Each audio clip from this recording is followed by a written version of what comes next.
क्या पाकिस्तान इसराइल का अगला टारगेट है? इस बात की चहमुगैयां पिछले हफ्ते से ही की जा रही हैं और कुछ एक्सपर्ट की जानिब से भी ये खदशा जाहिर किया गया है। इस बात को अगर हम खंगालते हैं तो ताने बाने मोदी के विजिट से जाके मिलते हैं जो उन्होंने इसराइल का किया।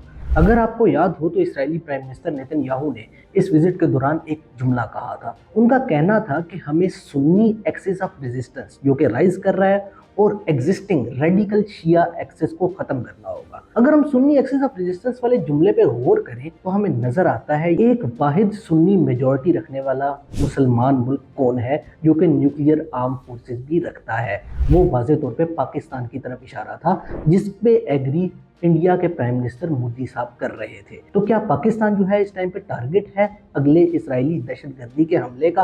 अगर हम इसको एक और पर्सपेक्टिव से देखना चाहें तो अभी ही पाकिस्तान के आर्म फोर्सेस ने अफगानिस्तान के अंदर मार्का गजब लिल हक के नाम से एक ऑपरेशन लॉन्च किया है। इस ऑपरेशन के ऊपर लोग कुछ कॉन्स्पिरेसी थ्योरीज भी दे रहे हैं कि इसके टाइमिंग जो है जरा कंसर्निंग है, कि जैसे ही ईरान पे हमला हुआ वैसे ही पाकिस्तान ने कर दिया, लेकिन इसका वाहिद मतलब ये निकलता है कि पाकिस्तान इस टाइम पे क्रॉस फायर के दरमियान में खड़ा है। अब तो ये बात वाज़ेह हो चुकी है कि ईरान में इसराइल और अमेरिका का मकसद किसी किस्म की न्यूक्लियर डील की नेगोशिएशन नहीं था। सैयद अली खामनाई की शहादत के बाद वाज़ेह तौर पे नजर आ रहा है कि ये सब रिजीम चेंज के लिए किया जा रहा है, और अगर रिजीम चेंज होता है तो भारत वाहिद बेनिफिशियरी हो सकता है, क्योंकि चाबहार पोर्ट को अगर देखा जाए तो चाबहार पोर्ट से इंडिया को सबसे ज्यादा फायदा है। अगर वो पोर्ट एक्टिव नहीं रहती तो सारी ट्रेड इंडियन पोर्ट पे आती है, और वही चाबहार अगर भारत और इसराइल के एक हेक्सागोनल रेजिस्टेंस का हिस्सा बनता है या एक्सिस का हिस्सा बनता है तो ये महज पाकिस्तान के बॉर्डर से 170 किलोमीटर दूर है। अब इन तमाम बातों से एक बात तो वाज़ेह है कि पाकिस्तान को अपनी न्यूट्रल फॉरेन पॉलिसी से निकलकर